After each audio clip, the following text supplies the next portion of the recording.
It's episode 64 of the Keto for Women show.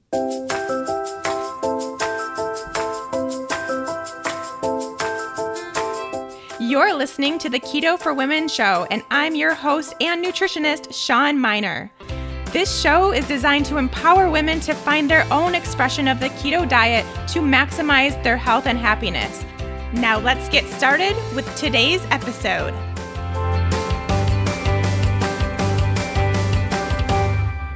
Hey friends, welcome back. Thanks for joining me as always. Before I even start saying anything else, I just want to let you all know there's some major construction going on to the road that I live on. So you might hear a little bit of construction noise in this podcast, and I tried to shut the windows. It's not really helping. So I just want to put that out there right now that I apologize for that, but I tried to wait a little bit, and it looks like they're going to be here all day. So we're just going to do it, and I'm going to talk louder, and maybe you won't hear it.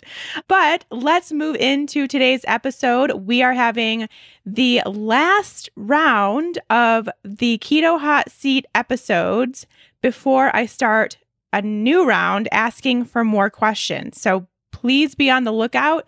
If you submitted a question and it did not get answered, then you will want to submit that again when I ask for questions coming up. If you have a question, since I've started the Keto Hot Seat, this is the best place to get your question answered on the show. So please be on the lookout for that. If you're not familiar with how I even get these questions, let me just tell you, I will post on my social media channels, so both Instagram and Facebook, an announcement, I guess we'll call it, for questions for the Keto Hot Seat episodes. So that will be coming up in the next few weeks. Be on the lookout. Make sure you follow me on Instagram and or Facebook at Shawn Miner and Shawn Miner Health on Facebook. Find those, follow my page, follow my feed, and you will see that come up.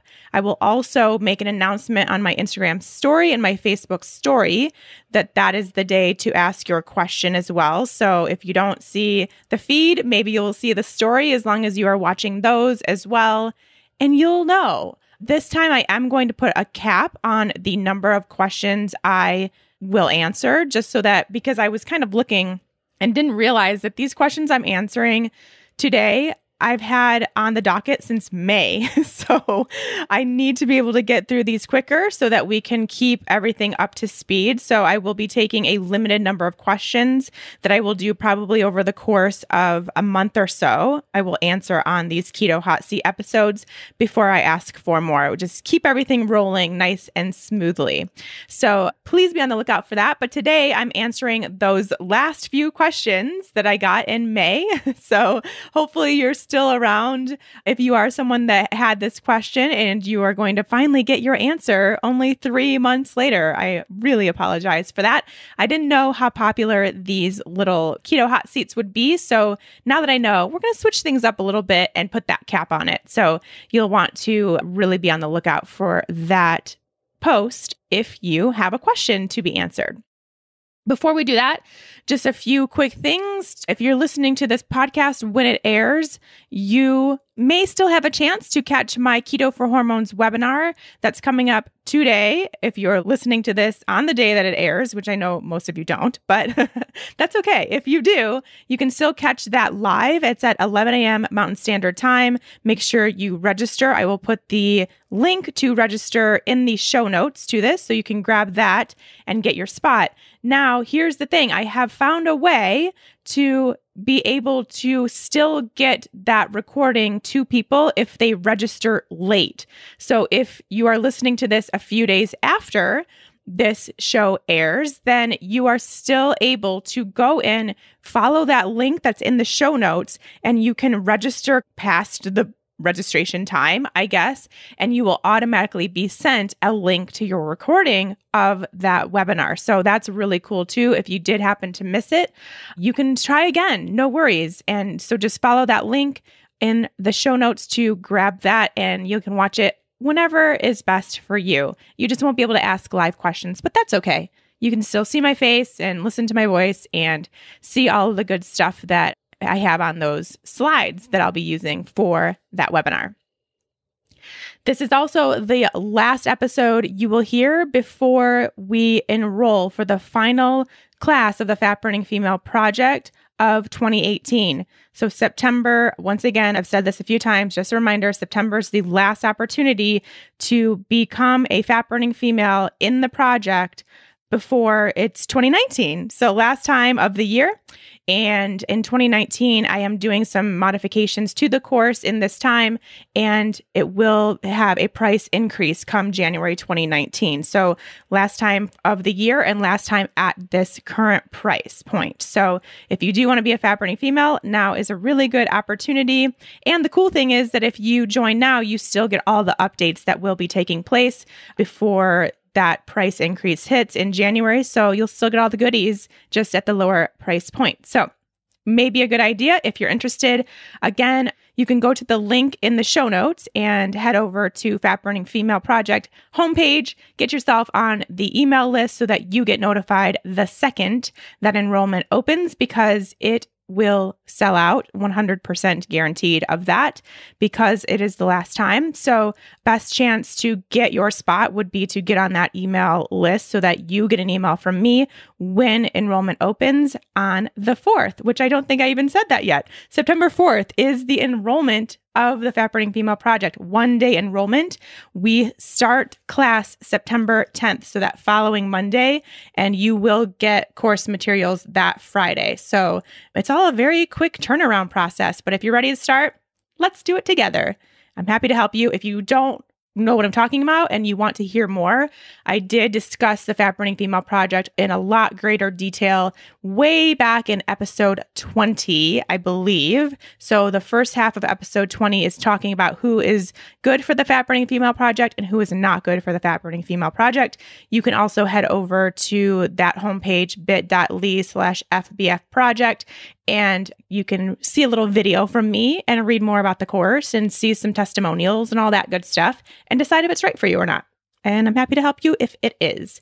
I think that is it. All those little announcements, I think we're caught up, which is great because that gives us lots of time to get through these questions so that everyone has their answers from 3 months ago so we can move on.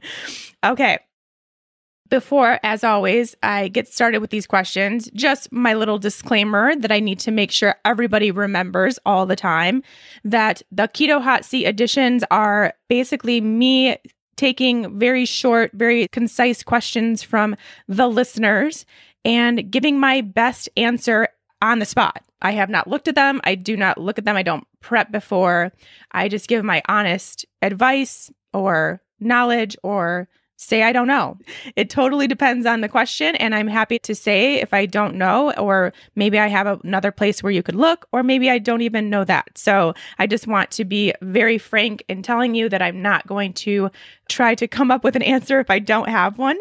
And it is on the spot, but I really think that that actually provides you the best answer I can give when I just have to kind of come up with it without even prepping. So what I actually can give as my advice and opinion and all that good stuff. Okay, so that's what we're doing here today and in all Keto Hot Seat episodes.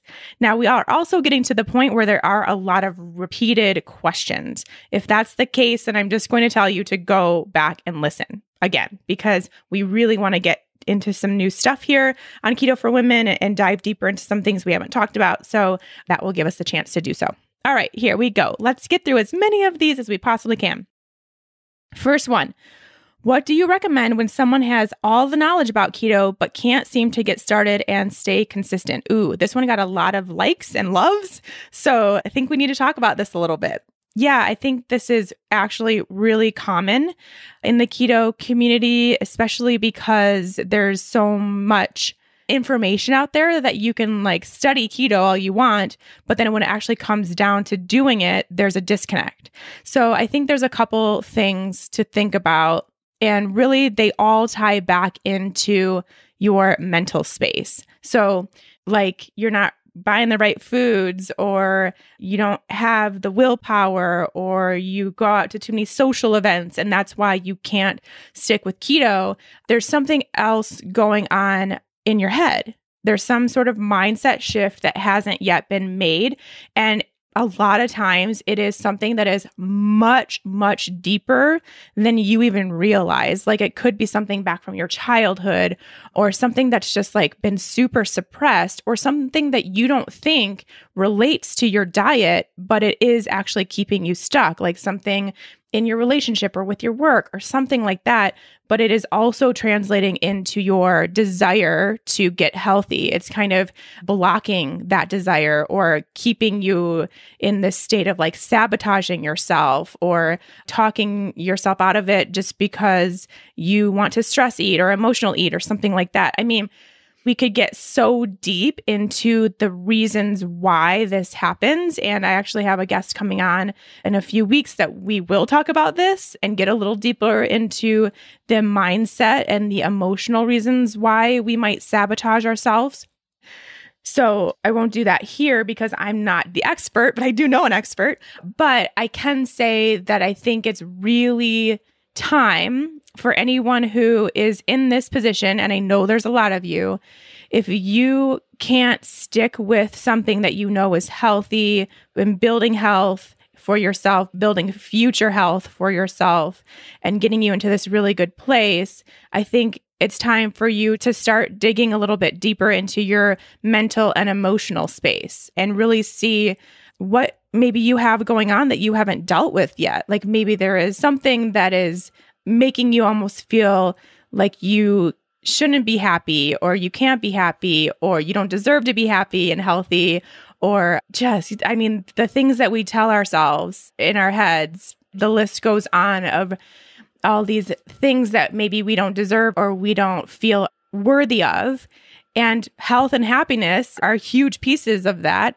And so there may be a reason why that's happening to you, why you are kind of not able to tap into that ability to keep yourself there. So I know it seems really, perhaps for some people, like totally disconnected to keto and changing your diet and sticking with it. But from what I've seen in working with so many women and learning more about the whole mindset piece, that how that plays a part in everything we do and everything we don't do for ourselves, I think not enough of us are looking as deeply into that as we should. So that's what I would say is really start maybe more of a mindset, mental health journey for yourself if you are struggling to stick with something that you know is good for you. And that could be anything, you know. But if you are kind of in this place, I keep using the word sabotage, maybe it's not that for you, but there is most likely something that's keeping you from feeling like you're worth it or like you deserve to do this for yourself. So yeah, it's a very shallow answer to something that I think is quite deeper for a lot of you, but I hope that at least gives you a little bit of momentum to start going there. And so I'll say that, and I think that that involves meditation. I think that could involve talking to a therapist. I don't think nearly enough people are going to see therapists that need it. It's going to be a lot to do with self-care and self-love. And we've talked about that quite a bit on the last few episodes of the podcast.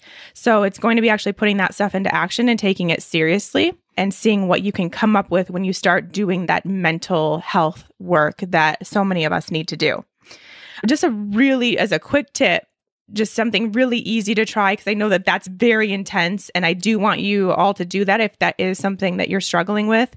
I do want you all to go there. But in the interim, another really good, easy place to start, and we talked about this last week, is that bigger why. So continue to go back to your bigger why and remember what it is that you're here to do and what you're trying to use keto to bring you. And of course, it's not just weight loss.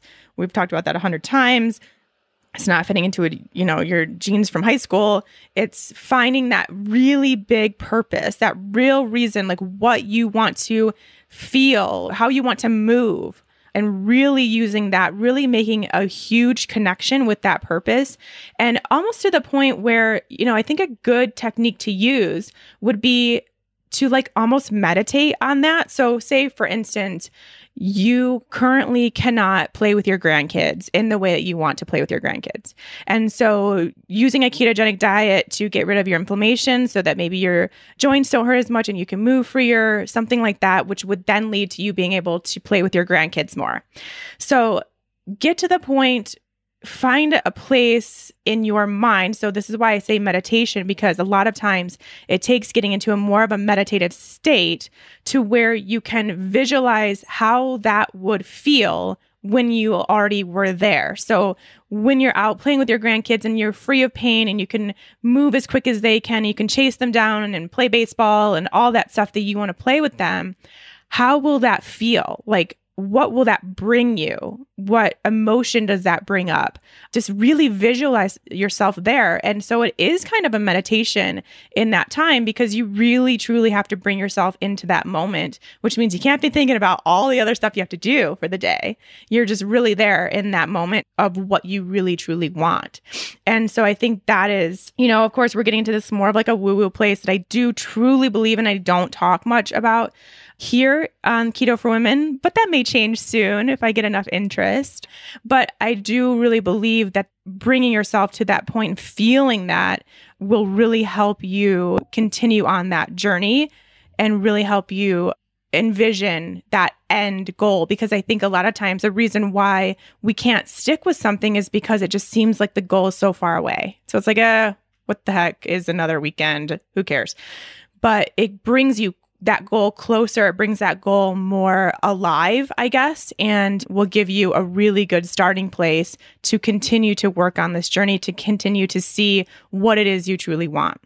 So I say those two things. You can do this immediately right now, right when you're done listening to this episode. You can go and do that visualization, and that would probably bring you a little bit more motivation to continue on. I would say if you make that a pretty regular practice. So you can do that, but then also let's take the bigger step of seeing if there's something else going on, maybe from your past or maybe from your current situation that's keeping you stuck mentally, that's providing a block to you from being truly happy and healthy. So, long answer. Like I said, I feel like it's such a shallow answer to such a deeper situation, but we'll get into it more in a few weeks. Don't worry. All right, let's move on. What types of supplements do you take to help while in ketosis? What are your ways of getting high fat? Oh, there's a lot of questions in one. Supplements I take, please go back to episode 18 and download the supplement guide for the Keto for Women show, and that will show you all the supplements I recommend. What are your ways of getting high fat? I talk about that a lot in the beginning too, so I would go back and listen to some of those beginning episodes. I will always say the easiest ways for me to get higher fat that I think everybody should be doing more is to add more sauces, mayos, dressings, things like that to your food. So use your meat and use your vegetables as a vehicle for fat. And a lot of sauces and dressings and mayos and aiolis and all that stuff, it's all fat. So just really get creative with those and you'll have no problem and your food will taste really good. Easy answer to that. Trying to figure out if keto is a good fit with my life. She's hypothyroid. Yes, it will. If you do keto the correct way for a female body, it will be very good for your hypothyroid. What are your thoughts on drinks that people use to put them into ketosis? I've talked about exogenous ketone supplements quite a bit in the past too. I personally am not someone that recommends them. And I'm just going to say that's just a super short answer to something that's very long, but you can go back and listen to episodes in the past and you'll get my answer in more detail. Moving on. Really love your podcast. Has helped me a lot. The way you explain quite complex matters makes them easy to understand. Oh, thank you. I have a keto and blood glucose meter. When should I take readings and what ranges should I be looking at from a therapeutic perspective for epilepsy, which has been successfully controlled over 15 years? A neurologist can't explain why I have it as there are no epileptic patterns on my EEG. I've been keto since February and it feels very soothing in my brain. Oh, that's so good to know.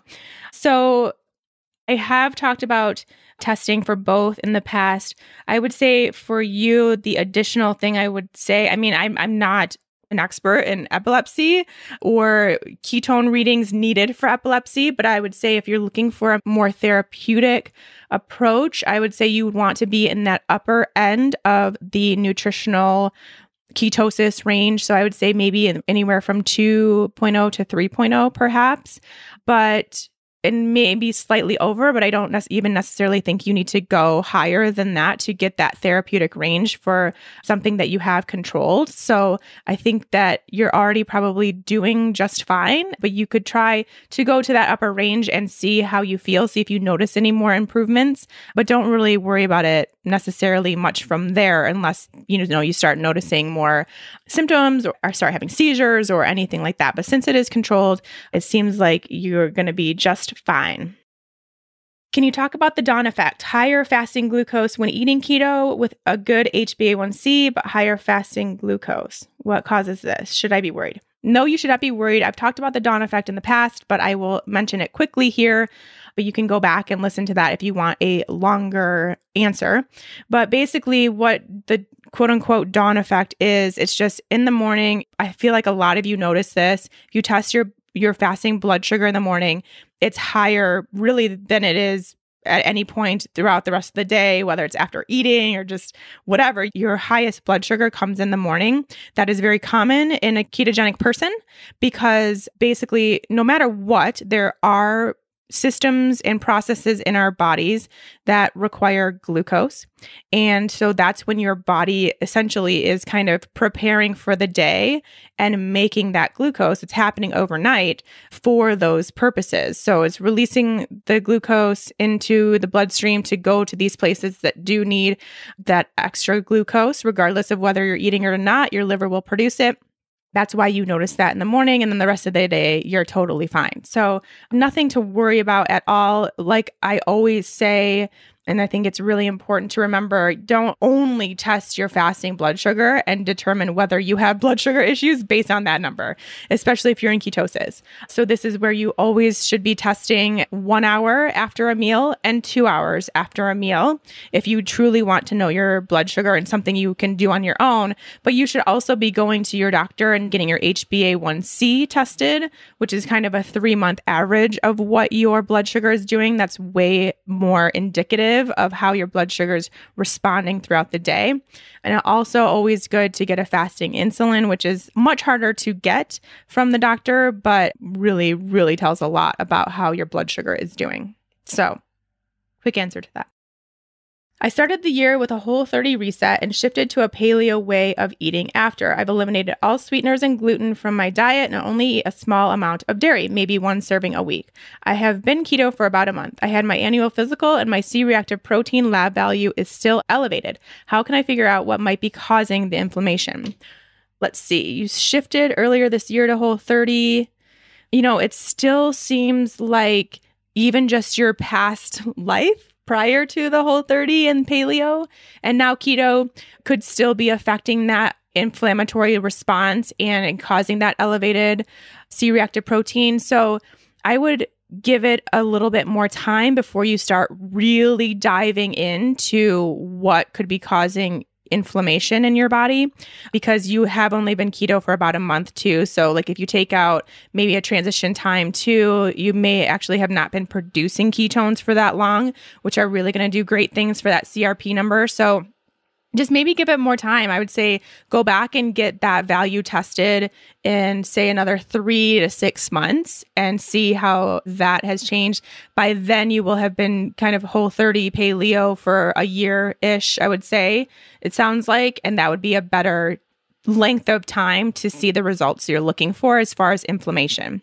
So if all of that has happened and you've been keto for that period of time too, and still not seeing your inflammatory response come down, then it would be time to maybe start digging deeper. This is where I would recommend doing a GI panel. So looking at your gut health, maybe doing a food sensitivity panel and seeing if you are sensitive to some foods that you're still eating, which is highly possible. I mean, it could even be that a little bit of dairy once a week that might be keeping that elevated. So really good to get that looked at. You can, especially if it's significantly elevated, you can ask your doctor to get more advanced blood testing done with some inflammatory levels and even some like immune system markers and things like that too, to help determine potentially where that inflammatory response is coming from as well. So there are more steps to take. There's more digging to do. And it's all about testing. It's all about getting into some of that functional lab testing, perhaps maybe getting some more testing from your doctor. But if it's to the point where it's not coming down after doing everything that you're doing with your diet and taking that time that's necessary, you may want to see some sort of functional medicine practitioner to look into that for you. Next one, I recently went in for blood work around my 1-year ketoversary. All things good except I have low progesterone. I'm 40, no other known ailments, and no birth control. Tested, fasted on day 21 of my cycle. I chart so I know that to be true.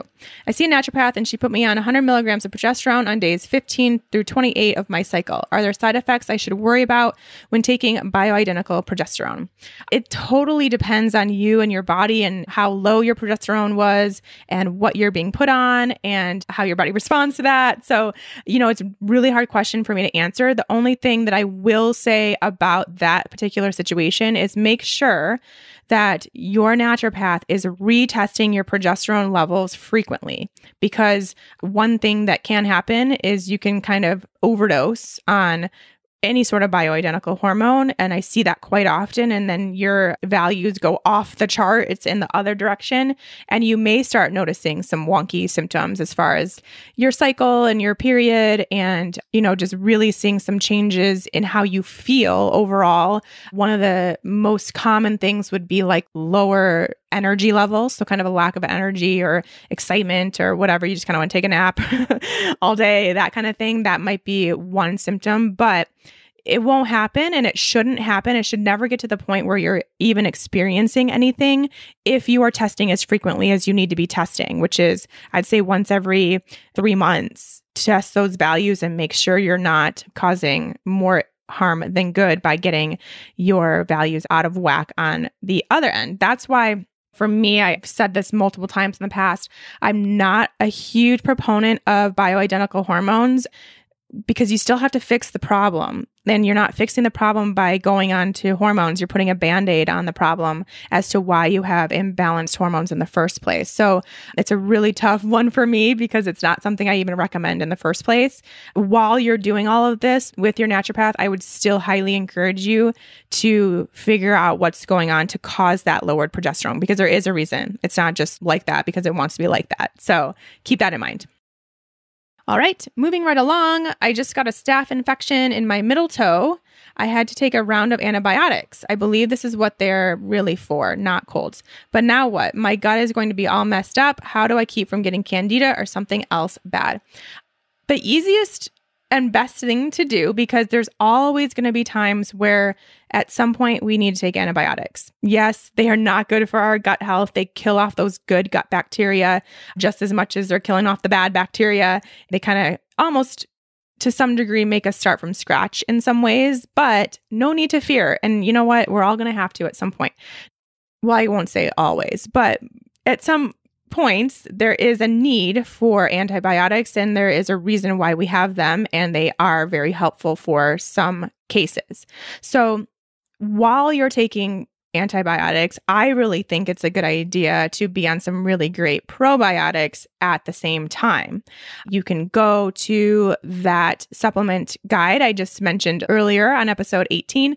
I believe in there I have the probiotic I recommend. If not, I will take some time in the next episode to tell you, or maybe even create another PDF about probiotics, because there's a few I recommend. But make sure you're taking a really good, high quality, potent, well-formulated, well-documented probiotic while you're taking the antibiotic and then beyond as well. So really, I think there's very few people on this planet that don't need to take a probiotic all the time at this point. It's just the way our world is working these days. So we have a lot of things that are fighting and winning with our gut bacteria. So we just really need to supplement with that on the regular. You can take that. You should also be eating some really good high quality raw fermented veggies. You can make them yourself, or you can find those in any grocery store at this point. They are the ones that are in some sort of sealed container, and they are in the refrigerated section. So they aren't going to be like canned on the shelf, sauerkraut. That's not what I'm talking about.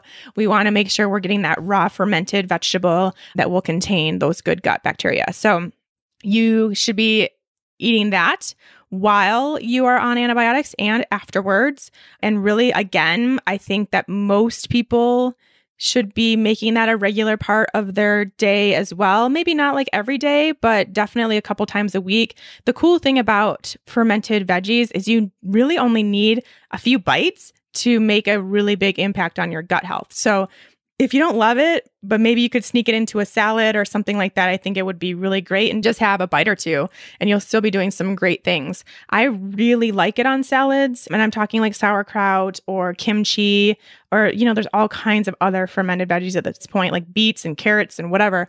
And they're really great. They're a little vinegary tasting. So I just use them almost as a replacement for vinegar on my salads. And it kind of makes a little salad dressing type flavor. It's so easy. If you can find a really good low sugar kombucha, you can have some kombucha, and that will help with kind of repopulating your good gut bacteria. So again, not something you need a huge amount of. You can have a couple sips every day, and it will be great to rebuild that up. So, just take really good care of your gut. Of course, bone broth, get some oh so good bone broth, and be drinking that a couple times a week too. That will kind of restore your gut health and just really kind of soothe it almost as well too. And you should be good to go. But really, you just want to focus on really getting all the good gut bacteria you can during treatment with the antibiotics and after, and then really just making it a habit from there on. And then if you do have to have antibiotics again, then you will be prepared. Your gut will be prepared. You'll already be in the habit, and it won't be nearly as big of a deal. I started the keto way of eating on Easter. I'm sure I've been in ketosis since week 2. She used pea strips for a week. Then I got a keto mojo, and it proved to me that I am in ketosis. But I don't feel fat adapted. I don't feel invincible or like I have a lot of energy. I try to eat when I can, but due to work, I sometimes don't have the luxury to eat. I spend most of my time driving, in labs, and doctors' clinics. I know I shouldn't go long periods without food, but I can't stuff my face in front of patients or during procedures. I always take a huge salad and leave it in my car, but sometimes I can't eat as it is difficult to drive and eat salad and not get any on my clothes. What do you suggest I do? How can I get from ketosis to fully fat adapted? Well, first I want to say that if you're producing ketones and you have been since Easter, I don't think it's that you're not fat adapted. I think it's that you have something else going on that's keeping you from feeling like you're fat adapted. So your body is probably using fat as fuel, but you're probably still just like your adrenals are shot from something. Maybe your thyroid's low. Maybe your hormones are out of balance. Probably all three, to be totally honest. Maybe you have gut health issues. Maybe you're eating a food that you're sensitive to and it's causing a crash on your body.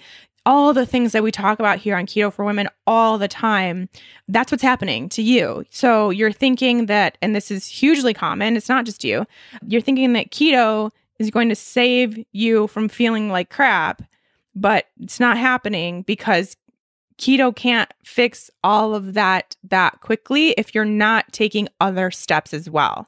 So this is where I'm always saying it can't just do keto.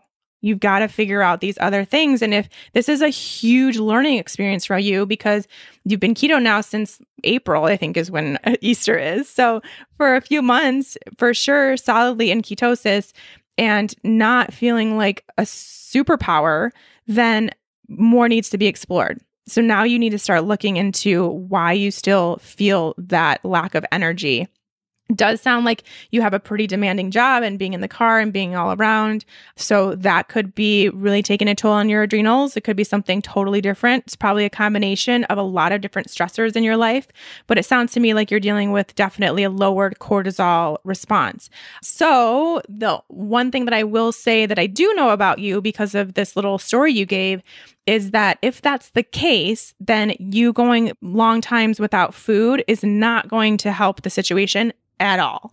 It's going to keep your cortisol low. It's going to keep your adrenals from being able to be kind of rejuvenated, which is what we want them to be at this point. So you start feeling better and you're basically keeping that from happening by going long periods of time without eating. So, I mean, yeah, salad is great, but there's many other foods that you can eat in the car that are easily just as nutritious, if not more, and don't take like 3 hands to eat. I don't even eat salad without getting it on myself when I'm sitting at my counter. So, really, you've got to think outside the box a little bit or a lot of it and find some other food choices that you can travel with and easily eat in the car. And there are plenty. I used to be a personal trainer that went from client's house to client's house to client's house. And I spent all day in the car and I ate all the time. So it definitely is possible, even if it's like some fat bombs or something you can just pop in your mouth, something really, really easy. It doesn't have to be this huge, like well thought out, well planned, veggie packed meal, but you've got to get something. And then you can work on getting your vegetables at breakfast and at dinner and make those really nice, well balanced, nutrient dense meals be when you're home, but still get those snacks in or at least one big lunch or something in when you're on the road working. So that's what I will say to that. Is it safe to go in and out of ketosis? Everything I read tells me differently. Some say to do it with cycles. Some say to do weekly carb ups. I only want to feel good. Weight loss is not my goal. Also, does it depend on if you are very deep into ketosis or just small amounts? This is all totally based on you, which this is the cool thing. And I think this is where some people be like, oh, she's telling us to just like do what we want again. But this is the cool thing because she says right here, everything I read tells me differently. Well, then stop reading it and start listening to yourself. Just stop listening to other people telling you to do something for your body when they don't know your body.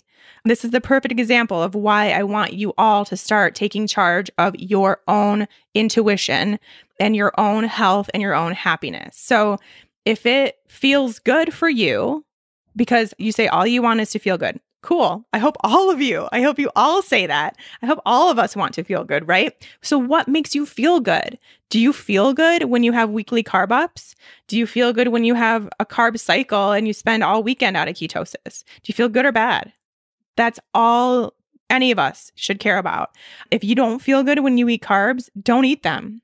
Of course, there's going to be carbs in our daily lives and our vegetables and our nuts and seeds and things like that. So yes, we're getting carbs, but if truly eating a pretty carb dense source of food, if you eat that and then afterwards, maybe you feel like a zombie or you have a headache or you don't sleep well that night or you lack your motivation to go to your workout or something like that, those are all signs that you're not feeling as good as you should, right? So I think that that's pretty obvious. If you go a few weeks and you don't have a carb-rich source of food, like a real food, and you start feeling like weak in your workouts, you start not sleeping well, you start feeling moody, maybe you get more PMS than usual, like all these signs that our body's constantly giving us, if any of those start happening, then hey, maybe it's time for some carbs. And then you find that sweet spot for you. So maybe it is once a week. Maybe it's once a day. Maybe it's after your workouts only or before your workouts only. Maybe it's whenever you feel like it. Like that's kind of where I am right now, how I live my life. It's whenever I feel like it because I feel fine eating carbs and I feel fine not eating carbs. Now, I don't feel fine when I eat so many carbs and I'm out of ketosis. I can tell the second it happens and I'm like, okay, never mind. So you want to find that out for yourself. Don't you all want to have that knowledge that I have now? And obviously it's taken me 2 years to figure out. So I don't expect any of you to necessarily figure it out right at the beginning of your journey, but it is a journey and it's your journey. So you can go in and out of ketosis if you feel fine doing that. I think that that is totally cool. But I think that there's also a lot of opportunity to have carbs and not go out of ketosis for some of us. So it's all about just experimentation and finding your sweet spot. And then you don't have these questions of everyone's telling me differently, because that's the problem with the keto community is there's way too much information that's not talking about you and your body. It's talking about them and their body. And then everyone takes it as gospel and we all get really confused. And it doesn't have to be that hard. And that's my little tangent of the day. All right, here we go. I just ordered a Keto Mojo because I've only been testing glucose and it's always high, like above 90. I feel great. I am more healthy than ever. I eat a ton of fat. I feel like my ketone readings will be good when the Mojo arrives, but what gives? Yeah, I think if you're above 90 all the time. So once again, we're talking about blood glucose readings. So I know I've given this information before, but I'll just say it again. I think that blood sugar readings in the 90s are fine. I think blood sugar in the 80s are fine, obviously. Blood sugar in the 100s, I would say after a meal, in 2 hours after a meal is fine too. So I think, again, it might be a situation where we see these people kind of touting their super low blood sugar numbers and saying that that again is like the only way to go. And that's not necessarily true. So if it's above 90, I don't see a problem with that. Yeah, I think it'd be cool to see it maybe in the 80s every once in a while, perhaps. And maybe that's something that as you continue, it will happen. So it sounds like, you haven't been keto for a super long time because you're just now ordering a ketone tester. So it may be that this is still a new journey for you. And maybe you do have a little bit of blood sugar issues that you will work on or that keto will help with as you've been in ketosis longer, but you're definitely not at any point where it's concerning or anything like that. So don't think that being in the 90s with your blood sugar is a bad thing. Just continue to test. I would say maybe test a few times a week, maybe at different times. Like I said, don't only test in the morning with your fasting glucose, but test a few hours after a meal, maybe a few times a week, and see if it does maybe slowly get lower, like your average gets lower into the 80s eventually. But as long as it doesn't start skyrocketing into the upper 100s after a meal, that's when we're really concerned. So I usually say 1 hour after a meal, I'd like to see it below 130, and 2 hours after a meal, I'd like to see it below like 120.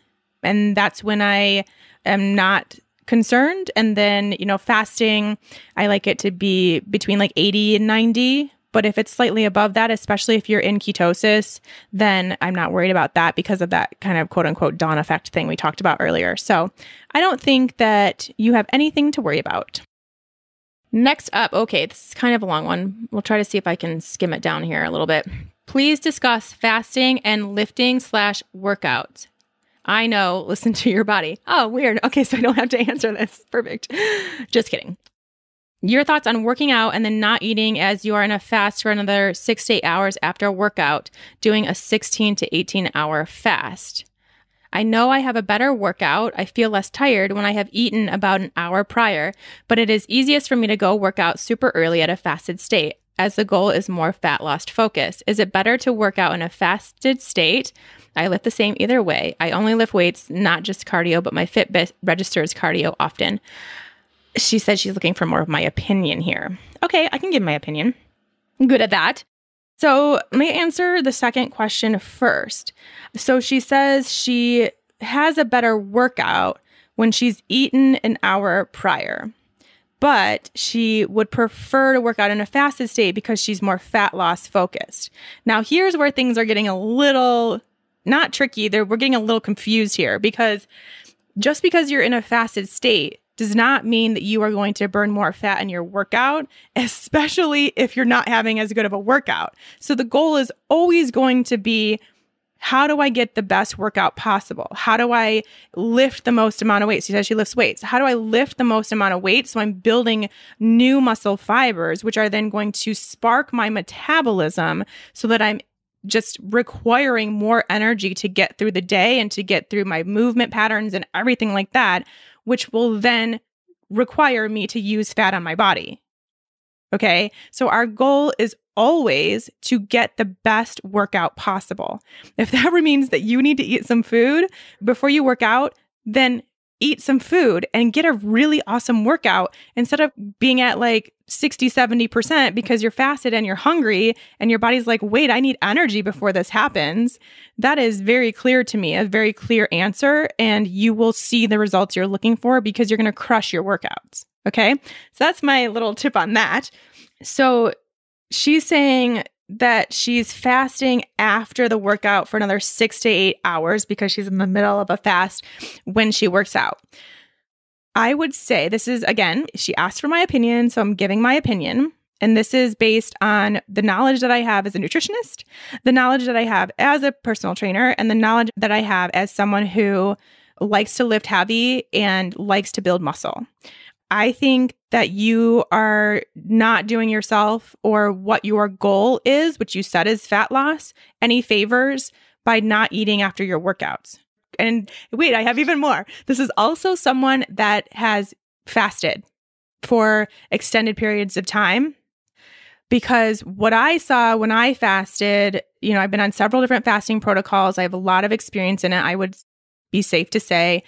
I did not work out on those days. I did not try to build muscle on those days, I will say, but I did work out on the days that I wasn't fasting, and I still saw muscle loss. And that is not the goal of what you're trying to do. If, like I just said, if you're trying to lose fat and increase your metabolism, then fasting and working out are not a good combo. They're basically going to kind of like negate each other, because it's going to be very hard for your body to repair and rebuild and build new muscle. So new muscle fiber is so hugely important to building up our metabolism. Your body's going to have a really hard time doing that in a fasted state. At that point, you need to eat protein. You need to eat maybe some carbohydrates, and you need to eat some fat.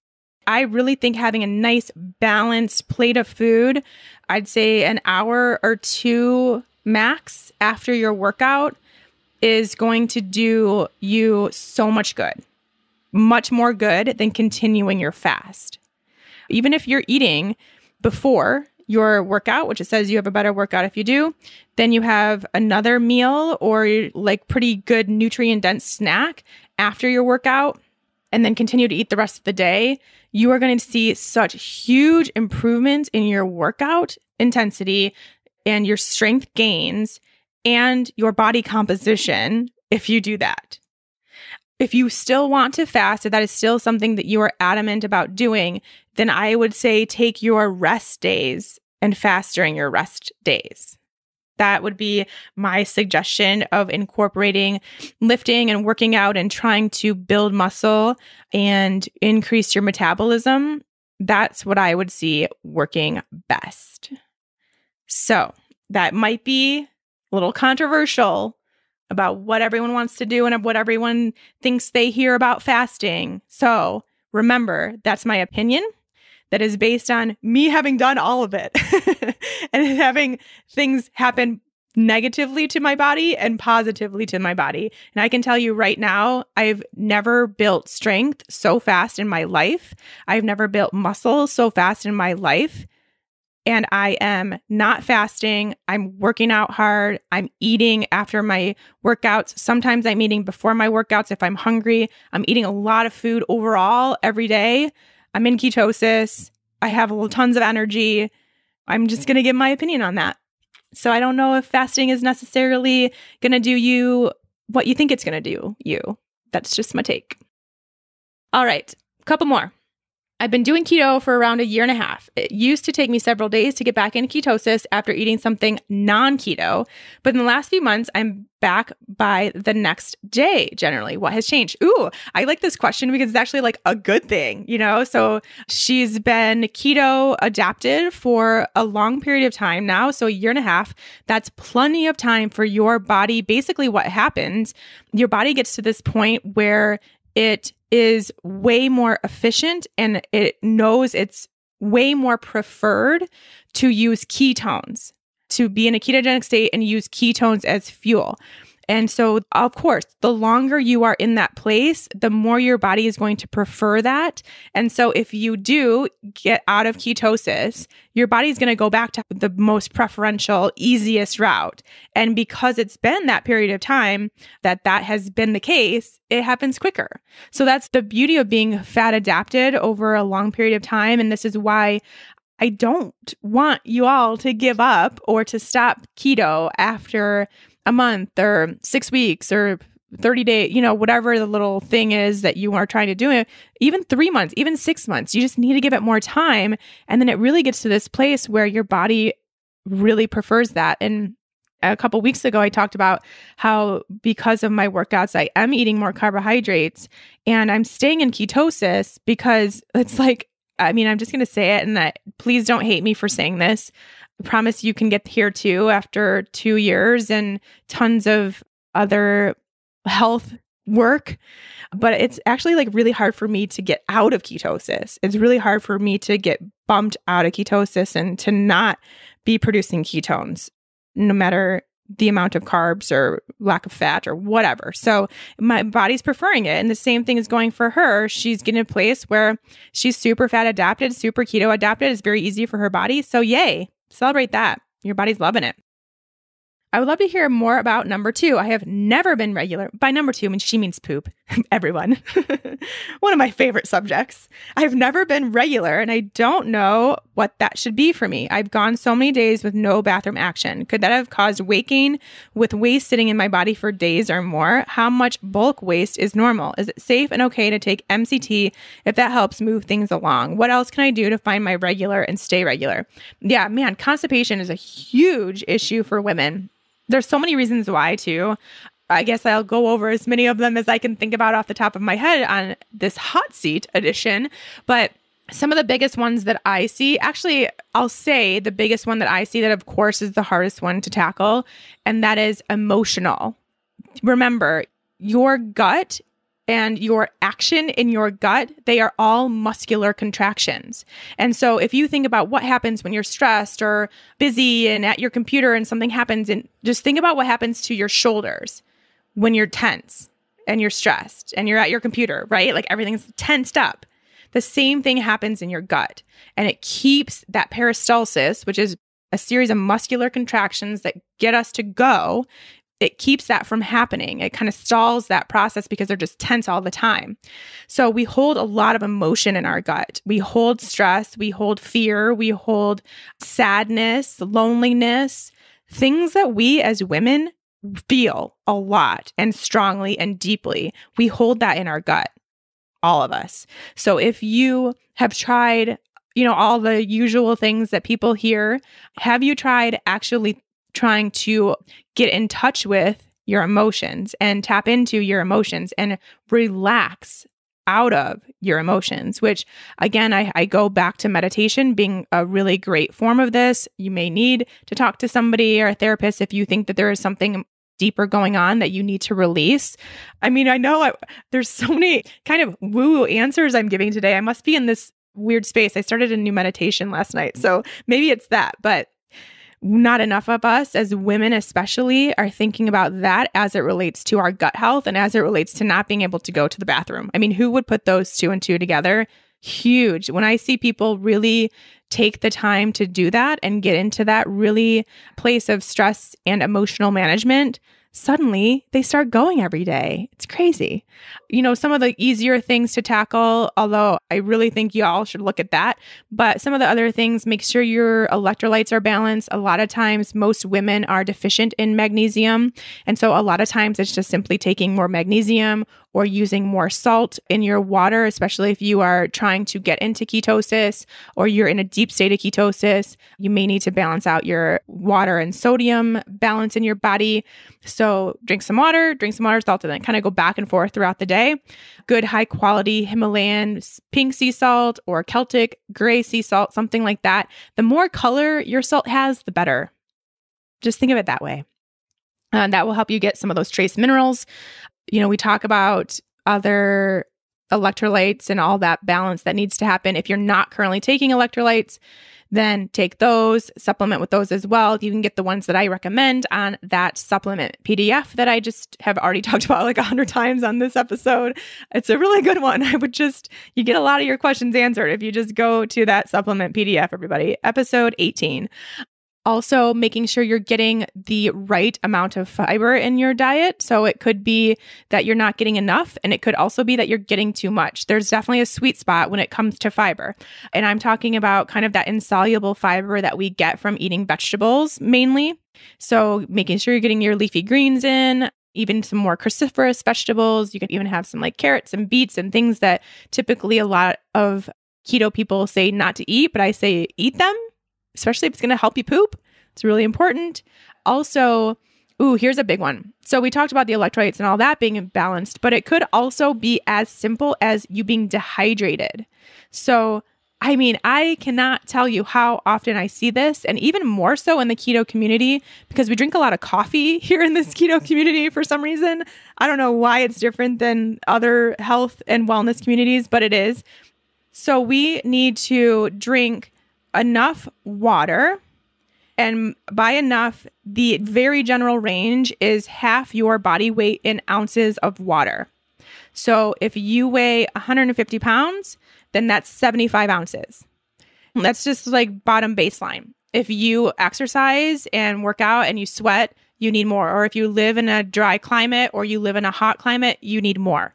Also, if you drink coffee or caffeinated tea, then those are diuretics and that takes away from that. So you have to subtract that amount. So if you are supposed to drink 75 ounces, but you drink 16 ounces of coffee every day, which is like 2 cups, then you need to subtract that 16 from the 75. So then you need to add in 16 ounces more water to make up for that coffee. Okay, so now we're at like 91 ounces of water, if I did math very quickly in my head correctly, which very well could not be correct. But you get the idea. So keep that in mind to make sure that you are hydrated. If you are not hydrated, that will be the first thing to go, is you pooping regularly, for sure. That and headaches. I see it all the time. So she also wants to know if that could be the reason for weight gain. Of course, yeah, if you have waste sitting in your colon for an extended period of time and just taking up that space, then yeah, that's going to come off as weight gain, which is why I do not recommend using the scale. That's insane, because you're not stepping on the scale and seeing fat gain. When you see a different number, you're seeing everything else that your body has gone through from the past day. If you gain a pound, it's not fat. That's almost impossible to do unless, I can't even tell you what you would have to do to gain a pound of actual fat in one day. It's other stuff. That's why I just don't even bother stepping on the scale, right? Focus on being regular. Remember, being regular means having a bowel movement 1 to 3 times per day. It's considered regular. She wants to know if taking MCT can help. Yeah. If you need to take MCT to go to the bathroom, that's okay. You can do that, but just be also looking at that other stuff. So of course, it's very similar, like I've said before, to putting a Band-Aid on something. So there is a reason why you're constipated. MCT oil is going to help that so that you can at least go, so that you can get rid of that waste that needs to come out, because that's important to do to keep your body in that space, but then also still be on the lookout for why that could be happening as well. So you can do what you need to do, but keep digging. As always, it's like my mantra around here. Just keep digging. Okay, we're stopping there. We made it through a lot today. Thank you all so much for your questions. So like I said, this is the last time with these questions. I will be asking for new questions in probably, if you're listening to this, somewhat close to when it airs, in about a week. So be on the lookout for those next week on my Instagram at Shawn Miner and Facebook at Shawn Miner Health. Make sure you are following me at both of those places. Make sure you're watching the stories, because I know you don't always see everything on the feeds that everyone posts, and I'll be able to let you know there if you have a question. Remember, we are looking for questions that have not yet been answered in past episodes of the Keto Hot Seat. Remember to keep them general and to keep them short and sweet, and you will get on the show, I promise. All right, until then, have a good week, everyone, and take care.